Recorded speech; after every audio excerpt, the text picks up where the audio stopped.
Pemirsa, selebgram yang juga istri dari rapper Young Lex, Eriska Nakesha atau Eriska Alexander, belakangan ini menjadi sorotan. Bagaimana tidak, menjajal kemampuannya dalam bidang bisnis kuliner Nusantara. Serunya, sebagian besar menu yang dijual di warungnya murni hasil racikan dan masakan sendiri. Ditemui di kediamannya kawasan Cibubur, Eriska mengaku jika ia harus bangun jam 4 pagi untuk mulai memasak. Guys, jadi hari ini aku udah siap-siap mau OTW ke warung dekat di belakang rumah. Ini persiapannya udah dibawain satu-satu dan kita masak tadi dari jam 4.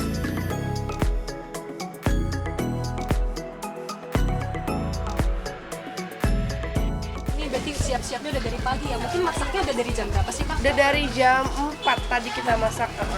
Bahan-bahannya udah disiapin dari hari ini buat masak besok. Jadi pagi-pagi udah tinggal tumis-tumis aja gitu. Eriska mengaku jika warung dan konsep yang diusungnya merupakan idenya sendiri dan sudah izin dengan suami. Eriska beralasan jika ia membuka restoran akan berbeda ceritanya, bahkan besar kemungkinan pengunjungnya akan sedikit. Itu sebabnya ia memilih buka warung dekat rumah agar lebih terjangkau. Enggak sih, soalnya ini kan emang rumah aku kebetulan dekat banget di belakang sini. Jadi kalau misalkan jauh dan bagus itu belum tentu aku bisa kesana setiap hari karena jauh dari rumah. Kalau ini kan deket cuman ke belakang doang. Dia bilang serius, kata gitu, capek gak? Dia bilang kalau capek nggak apa-apa, nggak usah. Tapi kalau misalkan itu bikin kamu happy ya udah lanjutin gitu. Orang-orang tuh kalau misalkan dia bilang kalau misalkan tempatnya jadi lebih besar, dia suka sungkan untuk datang gitu. Satu dia pikir karena bisa harganya lebih mahal gitu. Karena terus bajunya harus rapi. Kalau tempatnya resto ataupun yang bagus gitu loh. Kalau sini kan kayak pada pakai daster dari rumah udah pada kesini udah pada ngumpul. Karena aku orang Sunda dan aku Betawi, nah jadi namanya warsun. Masa mau warteg orang Tegal dong. Eriska mengaku sengaja membuka warung untuk menambah pemasukan rumah tangga. Itu sebabnya bisnis kulinernya mendapat dukungan penuh dari suami.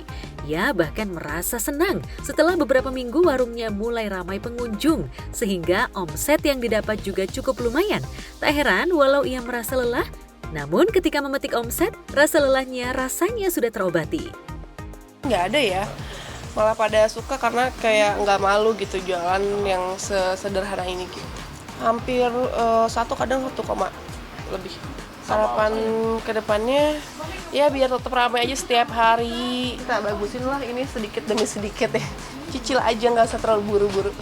Ya makasih teman-teman yang udah pada mampir ke Warsun. Ini lauknya udah hampir habis ya, tinggal dikit lagi. Kita sekarang tutup di jam berapa ini? Jam 12:30 ya, jam 12.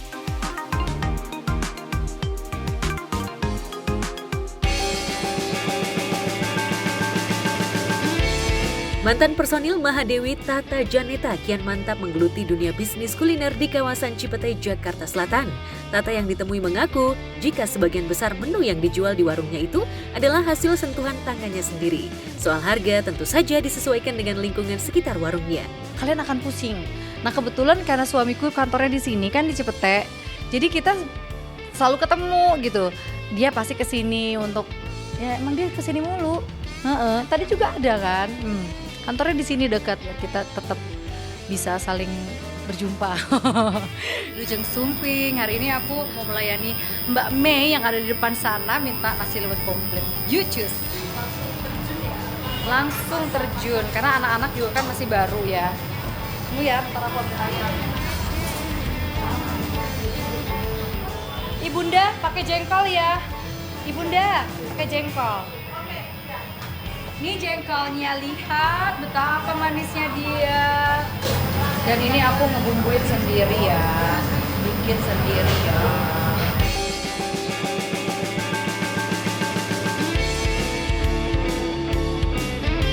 Nah ini langsung pelanggan saya yang udah sering banget datang ke sini. Siap-siap. Selamat datang Mbak Mei. Sambalnya Pak. Sebenarnya nggak ada kepikiran sama sekali, cuman karena aku ini kan senang masak ya. Jadi di rumah itu anak-anak, suamiku itu pasti aku masakin kan hampir tiap hari, kecuali kalau kita pergi misalnya jalan-jalan ya ada off-nya lah aku nggak masak. Nah awalnya itu suamiku bilang makanan kamu tuh enak loh gitu. Hah, masa sih gitu? Tapi emang dari dulu ya banyak lah teman-teman aku yang sering aku masakin komennya kayak gitu ya, alhamdulillah ya, dibilang enak alhamdulillah. Akhirnya berawal dari situ, terus ada satu temenku Intan nyaranin gitu, Mbak kenapa nggak buka restoran gitu. Wow, kalau restoran tuh kan modalnya gede banget, aku bilang gitu kan, kayaknya aku ntar aja deh kalau itu, udahlah warung-warungan aja gitu. Akhirnya kita nemuin lah lokasi ini yang memang kita punya tantangan gitu. Lokasi ini tuh kan orang tuh pada bilang katanya sepi di sini, tapi alhamdulillah masya Allah ya, semenjak kita buka hari pertama padahal kita belum grand opening, penuh terus alhamdulillah gitu. Jadi dari situ awalnya dari iseng, dari ya udahlah gitu. Bukan hanya meracik dan memasak, menurut Tata Janeta, segala keperluan warung hingga penyajian makanan ke pelanggan serta proses cuci piring dilakukan pula oleh istri Broto Seno itu. Udah sih nanti aku punya asisten yang benar-benar bantuin aku masak ya. Jadi aku tinggal oke, kayak gini gitu. Sekarang semua masih sendiri gitu. Karena kan gini, setiap orderan orang kan beda-beda. Nah itu masih belajar untuk memanage di dapur. Terus memanage juga bagaimana caranya supaya aku ada yang bantuin masak kayak gitu loh. Lebih ke pas ini sih manajemen dapur ya.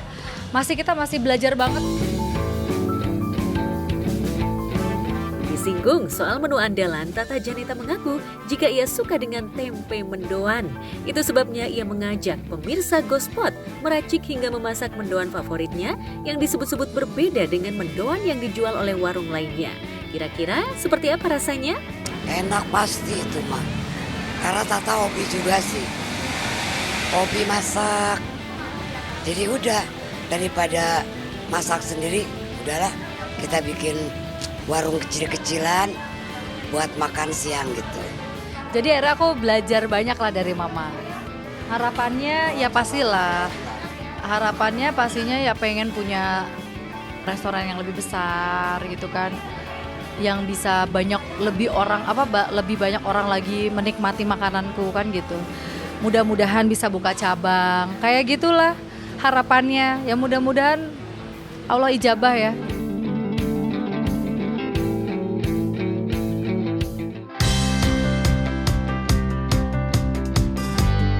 Rona bahagia terlihat jelas di wajah para kru dan pemain sinetron Terbelenggu Rindu.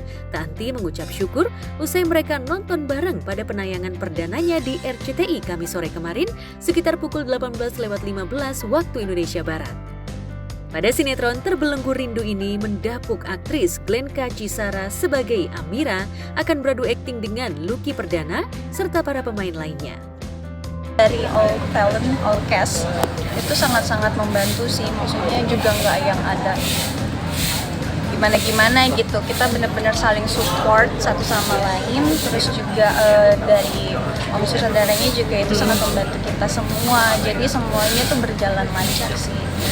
Ceritanya sih menurut aku, dari ceritanya itu yang sedih banget. Yang aku tuh waktu pertama kali baca sinopsisnya juga kayak, gila nih cerita beneran nih kayak gini kok bisa kuat banget, dan emang bener-bener relate gitu loh.